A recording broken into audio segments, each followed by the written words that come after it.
I was in my happy place, only to have it just kind of like ripped out from underneath us. We had just under 300 people that wanted to stay.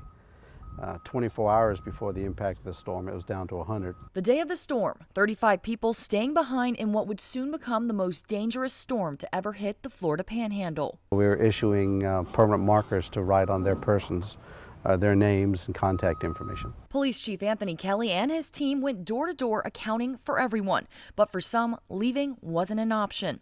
Donald Blood has worked at the post office for 20 years. He worked until noon on October 10th, witnessing the storm firsthand. That's when things went crazy, and it was almost like a whiteout. It started blowing the other direction right off the water, and you couldn't even see across the street anymore. And water started to come in the house. Kyle Rigsby grew up in Mexico Beach. He stayed for the storm and helped any way he could. I found a backhoe that belonged to the city 2 streets over.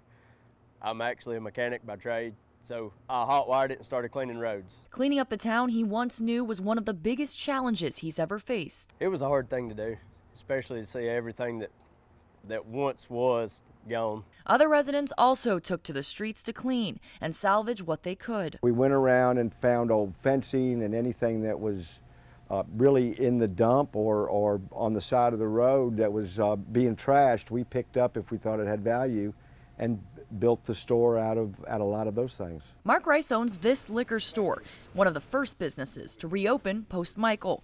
It was destroyed on October 10th, but rebuilt with remnants of the town. Others returned hoping to find any of their belongings. When we were out of town, we looked at the satellite view, and from that shot, as far as it was away, we knew there wasn't much of a house left. This slab is all that's left of their home. Sadly, it's a common sight, but 1 year later, they say things are looking up. We just couldn't see, how we were going to make it, how we were going to be able to start over, but everything's going pretty well so far. Mexico Beach is a town like no other. Whether you lost everything or managed to save a piece of your past, it's a storm that will never be forgotten. It changes the perspective of life entirely. You appreciate the little things a lot more. It's got one of the biggest hearts in the world. Kelly Grossfield, News 13, Panhandle Strong.